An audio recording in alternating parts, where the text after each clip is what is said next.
Episode 3 of Girls Last Tour is easily my favorite episode out of the 3 that we've seen so far. And I think it's pretty easy to tell why. It's because we got a new face. We got introduced to a brand new character who completely shifted the character dynamic, if only for one episode.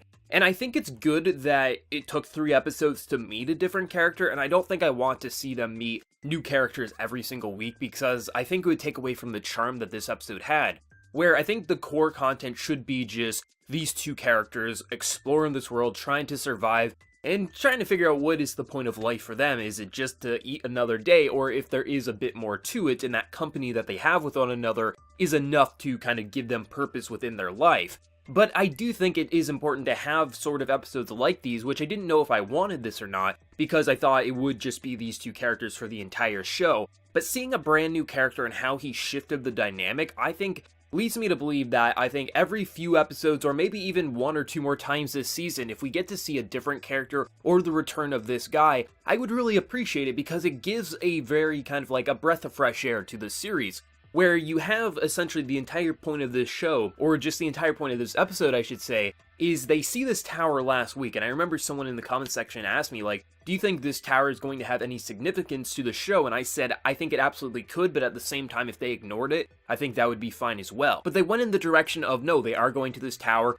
I mean, pretty much, it makes sense, you know, they see a giant-ass tower in the distance, of course they're gonna go to that, because where else are they gonna go? They're gonna go to the landmarks that they think could be interesting, and they ultimately meet up with this guy who blows up a giant building to make a bridge to go across, which is smart, and he didn't think there was anyone around him, so he didn't think it would be dangerous, but he almost did kill them, mind you. But it was kind of like a win-win for both, because he doesn't have a vehicle, so he needed to get over there, but at the same time, he had maps, so he could tell them where to get fuel for their vehicle, which is something I was wondering for the past couple episodes. I never really mentioned it, but they have a vehicle that obviously runs on gasoline or something similar to it, so I was questioning, like, how exactly are they still going? Because it didn't really seem like they had a lot of supplies, you know, they have some food, and they had, you know, those jugs of, obviously, fuel, but it's like, where are they getting the fuel? But then again, I was like, well, it's an apocalyptic world, so maybe they just find it an enormous amount of it, but at the same time, how long has the world been apocalyptic?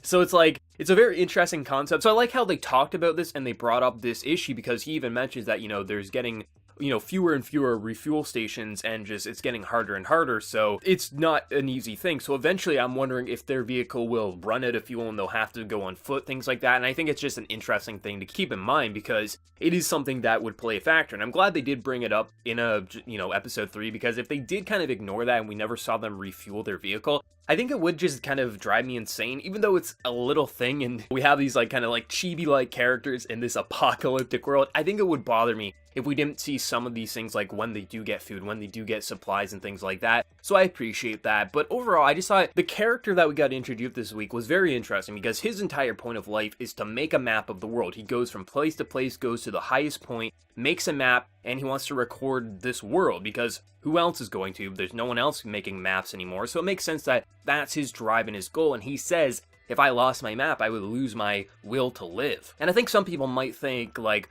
well, that's a little insane and a little kind of overdramatic, that you'd lose your will to live if you lost your map, which he does. It goes overboard, and obviously he's going to blow all over the place, and essentially he just wants to die. And I think it makes sense, because if you're in an apocalyptic world by yourself, up until this point, he probably hasn't seen other people that often, or maybe not at all until these 2 girls. So to lose the one thing that you were kind of had a purpose for, you know, you've been all your life making a map, you have all these different maps of all these locations, and then it's just gone?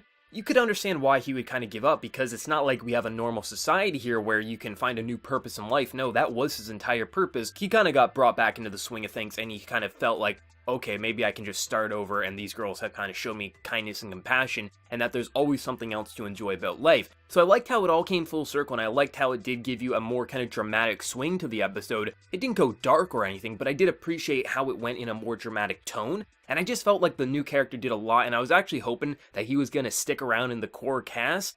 But he did ultimately kind of move on, and he's going to go north and make a new map, but hopefully he will pop back into the cast at one point. But if he is a one-off character, that's perfectly fine too. I just really hope that every few episodes, or just at least one more time in this season, we get to introduce to like a new character and how it's going to shift the cast dynamic. I also found it really funny how just non-stop that gun was pointing at him, and just she wasn't trusting him at all. I just thought it had a few charm moments, you know. It had a few funny moments off and on in this episode. And I thought this was a great episode, definitely my favorite of the 3, and I think if they continue on this track, because I think I appreciate the one story per episode, because last week we had multiple points of views and just different points in their lives that they were doing it in. And I felt like it was fine, but I think if they just have 1 or 2 main points to the episode, it makes the episode just flow better and have more of a purpose. Even though this is just a pure slice of life series, I do think the one kind of objective, go to the tower, is much more interesting than the multiple points in their life. However, if they do want to throw those in every now and again, that's fine too, just as long as it's not every week like we have.